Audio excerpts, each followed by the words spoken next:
আমরা মানবজাতি আজ কত উচ্চতায় অবস্থান করছি। বড় বড় অট্টালিকা, বিশেষ প্রযুক্তি, সহায় সম্পত্তি কিংবা শক্তি সামর্থ্যে আমরা যেন সকলের চেয়ে ঊর্ধ্বে চলে গিয়েছি। সব কিছুই আমাদের হাতের মুঠোয়। কিন্তু স্বতঃসিদ্ধ বাস্তবতা হলো, পৃথিবী যখন এক মুহূর্তের জন্য কেঁপে ওঠে, তখন আমরা আমাদের সামর্থ্য বুঝে পাই, বুঝতে পারি আমরা কতটা অসহায়, কত দুর্বল। আমাদের নিয়ন্ত্রণে তো কিছুই নেই। ভূমিকম্প কোনো সাধারণ ঘটনা নয়, এটি আল্লাহর দরবার থেকে মানুষের জন্য এক শক্তিশালী ও হৃদয় বিদারক বার্তা।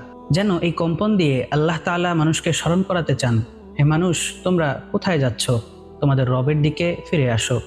পবিত্র কালামুল্লাতে আল্লাহ তাআলা বলেন, ওমা নুরসিলু বিল আয়াতি ইল্লা তাখউইফা, অর্থাৎ এই জাতীয় নিদর্শনাবলী আমি মানুষকে ভয়ের সতর্কবার্তা রূপে প্রেরণ করে থাকি।